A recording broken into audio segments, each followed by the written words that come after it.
Europe 1, 7h17, Maxime Switek. Le regard d'Yves Tréhard. Bonjour Yves. Bonjour Maxime, bonjour à tous. Nous allons parler des Chiraciens ce matin. Les Chiraciens, ou en tout cas une partie d'entre eux, qui sont aussi derrière Emmanuel Macron. Oui, avec Fillon, c'est un peu le feuilleton des affaires. Avec Macron, c'est celui des ralliements. Alors, il y a eu Bayrou, des centristes, Robert Rue et quelques anciens communistes, des socialistes, des amis de Hollande, de Valls.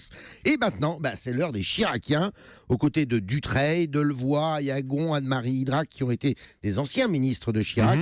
Il y a aussi Martin Chirac lui-même, le petit-fils de l'ex-chef de l'État, qui a 20 ans aujourd'hui. Et puis suivra Dominique de Villepin, et on murmure l'arrivée de Claude Chirac elle-même et de son mari Frédéric Salabarou, qui fut secrétaire général de l'Élysée et qui est aujourd'hui avocat. Alors les rieurs, on les voit, ils stigmatiseront l'armée mexicaine autour du jeune candidat, pour ne pas dire l'armée de Bourbaki. Bourbaki Et oui, le Bourbaki, c'était un général français qui combattait contre les Prussiens en 1870 avec une bande d'éclopés. C'était assez incroyable. Alors, les éclopés, alors c'est un peu méchant, mais tous ceux qui rejoignent Macron sont pour certains d'entre eux des grands brûlés de la politique, on le sait, du passé.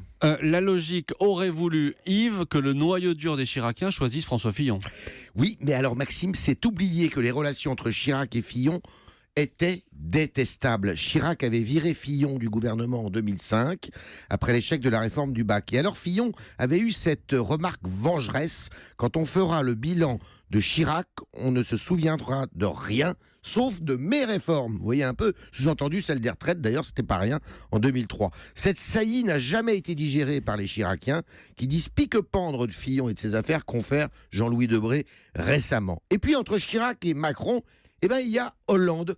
Hollande, on se souvient qu'aux grand dames de Bernadette, Chirac avait confié à Hollande, tous deux corréziens d'adoption, qu'il voterait pour lui en 2012 et non pour Sarkozy, si Juppé ne se présentait pas. Au pouvoir, Chirac se réclamait du gaullisme, mais il y avait chez lui un petit côté radical socialiste, donc de centre-gauche, qui n'est pas très loin de celui de Macron. Donc pour vous, il y a une certaine filiation Chirac, Hollande, Macron. Sauf que Macron devrait s'en méfier s'il est élu, car c'est l'immobilisme qui a caractérisé les présidences de Chirac et de Hollande. C'est pas très flatteur. Et c'est le bilan que vous en faites. Merci, c'était le regard d'Yves Tréhard.